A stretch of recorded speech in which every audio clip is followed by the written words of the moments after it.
I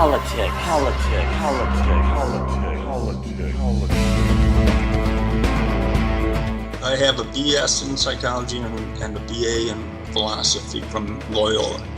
That was Jan the man, twice referenced in our last episode. That's episode 7 of the SRP Radio Podcast, if you're keeping score. So, this is episode 8, right? That's right, Myron. My friend and mentor, Jan Arnold, teaches college-level psychology and philosophy here in Chicago, as well as online. He got his master's degree from a university that is ranked 4th best in this country and 10th in the world, according to U.S. News and World Report. I had the good fortune to go to University of Chicago, and every professor I had was pure world class. I've taught like many psychology courses since then. Every professor I had there is cited in every Psych 101 book I've ever read, ever had to teach from, including my mentor, David McNeil.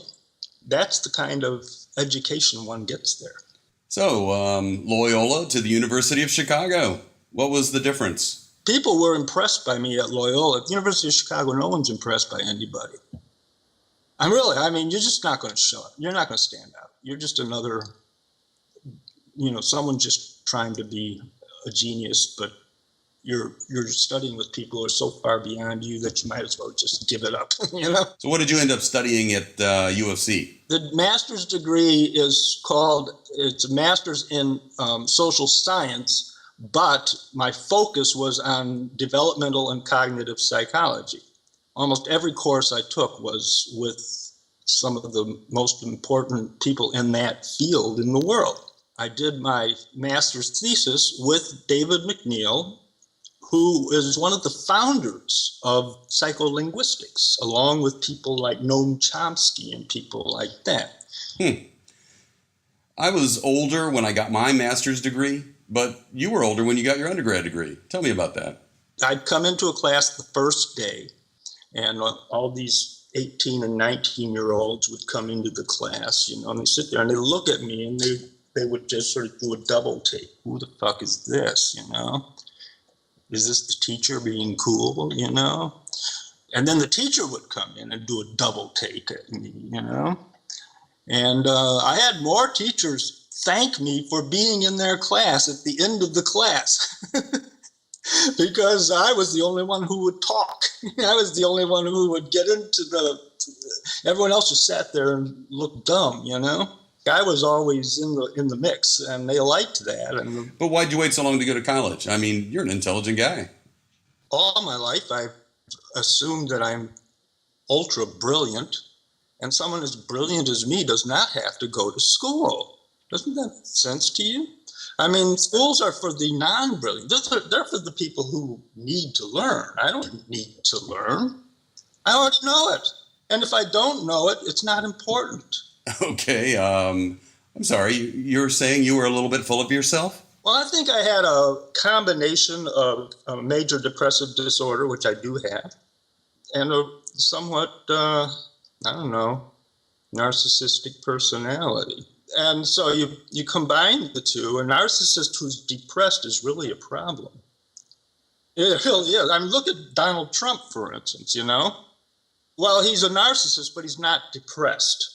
A true narcissist doesn't know what depression is. He's literally in love with himself. Depressed people are not in love with themselves. So if you've got that conflict between your narcissism and your self-loathing, you've got a big problem there. I was scared to go to school. I did not want to be shown up as not as grand and glorious as I thought I was. Awesome. Thank you for your candor. I've known you for a long time, Jan. And it's hard for me to imagine you as anything but an academic. But before you started getting serious about teaching, you bumped around for 25 years as a lounge lizard, as a classical guitarist? Yeah, I played for several years at Gayhas, which is notorious for its guitar players. And I was even a house musician briefly for several months at the Pump Room, which is a very prestigious restaurant. It's where all the celebrities go. I saw a lot of celebrities there. Bob Hope, people like that back in those days. That was one of the things about the Pumpkins is the famous Hollywood celebrities would hang out there. So anyways, I played in those kinds of things. And yet, it doesn't matter. I didn't make much in any of that stuff. Certainly not a good living wage. And it was just, for about 20 years, I kind of scraped along as a guitarist and lived with women who made up the difference when it came to the rent, Often the difference was a very big difference when it came to paying rent, and that made them very upset. And when did your passion for politics develop? Yeah, it's not a passion for politics. You know what it is? It's a passion for ethics. It's a passion for morality. That's one thing. I'm very moralistic, but not in the trivial judgmental way. I just have a very strong sense of what justice is.